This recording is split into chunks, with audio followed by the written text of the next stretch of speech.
is back out. I mean, that totally debunks that right there. But we have yet to see that video. That moon debunk is like reasonable to me. I'm still like undecided because supposedly this video shows the heat changing, like the I can't remember what they call it, but like the thermal cam, whatever.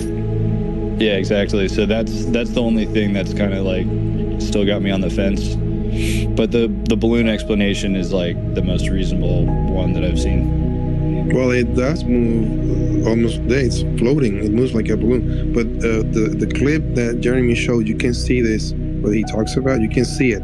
It happens instantaneously. The thing goes from like very light color and then turns very dark. Like if you blink, you miss it. It happens. I had to rewind the video a few times because I thought it's like, wait a minute, what did he do? Did he clip it? Did he clip the video? It's like, no shit, just changed on its own. Like he was talking about it, and you can see it. It's very cool. And we're still seeing like grainy. And we're not seeing much in like visible light spectrum. Wait till you see the shed where it shows like all the beautiful colors and it shows the swirling and the rotation. Wait till you see that stuff, and then we can go back to that large catalog we have of potential evidence and start going, I don't think this person was lying. I don't think this was fucking CGI.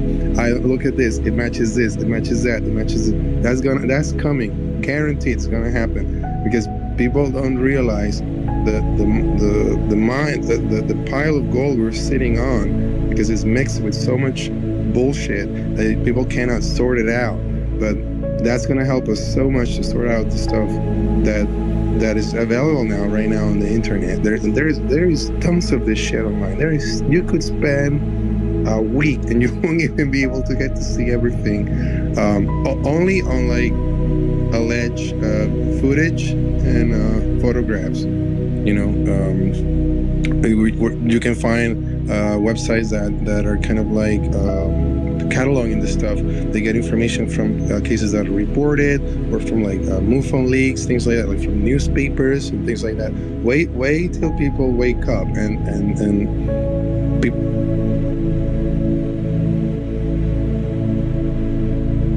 can physically feel it if it's in my brain. It feels real, but it might not be real. I don't know. I totally understand that. But like me, I have like physical things that I have that I know. It's like I've said before that they do an anal thing on me to make me ejaculate. So when I get home for the next like 5 days, when I wipe myself, I have blood on my ass. I bleed from my butt. From their tool that. But Randy, you shouldn't be saying these things to people in public. Like you can share your story, but you don't. I mean, unless it's cathartic to you. Personally, I wouldn't share everything. Yeah. I don't know. That's me. I mean, I'm not sharing the picture, but that's how I know it's true, because when I get home, I have blood. So I cough up blood and I crap blood. So have you ever worn like a watch that how someone wore a watch and it showed that they've been in the air, they've actually moved, it shows your movements? Yeah, I never wore a watch. I'm not a watch person.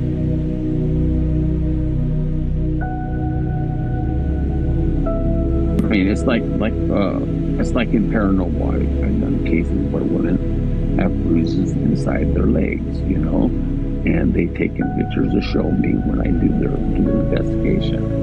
And it's like, oh, this is sad. I don't really need pictures to believe them, their stories. But it's sad. These things, happen.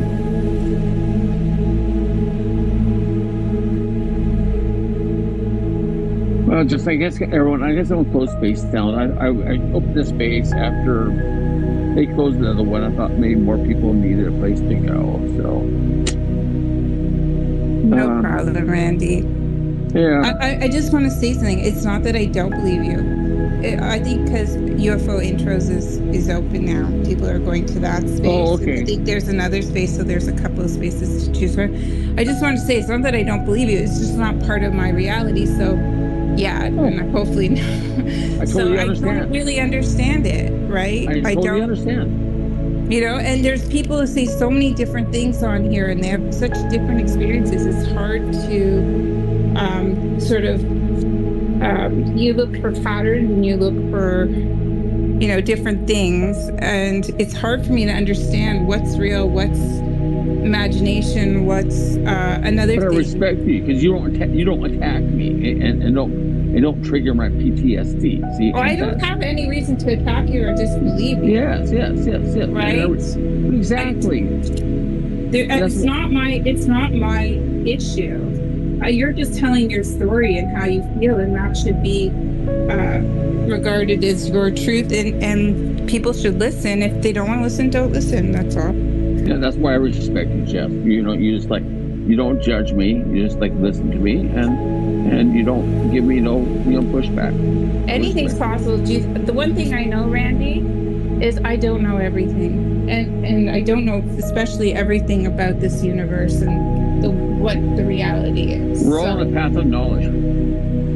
Yeah, I just want to know. I'm just curious about the world around me. That's all. So, well, I appreciate everyone. Have a great Tuesday, everyone. Hope to see you all around. Have a great day. Bye.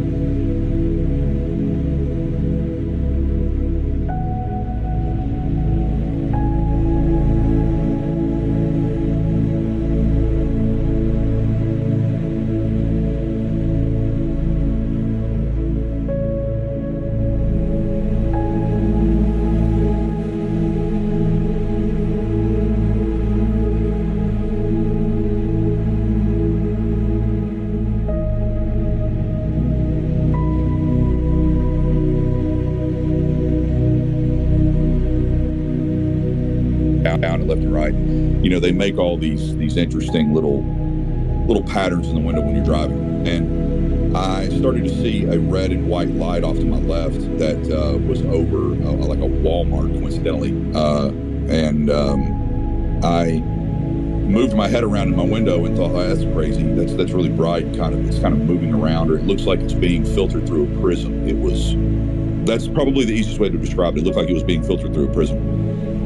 That's a great description. Yeah, and so it was going from white to red to orange, white to red to orange, and I was like, so I looked around and I was like, there must be somebody that's got a flashing light around me, and it's like going through my window. Well, then I rolled the fucking window down, and I was like, well, it didn't move. That's just still sitting there, and I hung my head out the window, and I got so lucky. I was in the left lane, and it was a really quiet night. There wasn't anyone driving around while I was at the stoplight. And I just watched it, and it started to become really chaotic. It started to move around the sky in kind of a small area, and then it shot across the sky, started to gyrate around, move in these very chaotic, started to change colors, and then it disappeared right in front of my eyes. That was wild. And I mean, that whole scenario took as long as it would take. I was actually, the red light turned green, and I was just sitting there. So it probably took about a couple minutes, maybe a minute.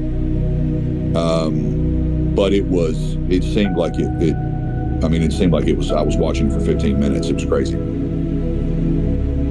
And that was just you on that one, right? Yep, that was just me. I looked around. I looked at other cars. I remember by then I was smart enough and logical enough, and I kind of looked into this subject long enough where I knew that I needed to kind of get my bearings very quickly. Does anyone else see this? Is this an FAA aircraft? Are there any blinking lights? So you go through your checks and balances. Is it slowly trolling across the sky? Is it on a ballistic trajectory? Is it on the trajectory of something re-entering the atmosphere? You start going through all these checks to try and narrow down what you're seeing. And I mean, this thing was just like this frantic ball of like prism light that was dancing all over. Well, originally it was stationary, and then when it started the stationary thing, I'm going to be honest, I was just like, wow, that's cool. What is that? Could be anything. And this was like 98 probably. Yeah, like 1998.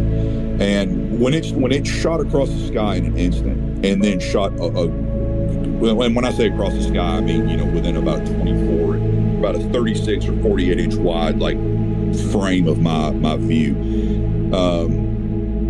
Kind of about a mile away, but it was just wild. And I was going to meet someone for dinner, and I walked in, and they literally said, "You look like you've seen a ghost." And I said, "Well, I just saw a fucking UFO," and it was unbelievable.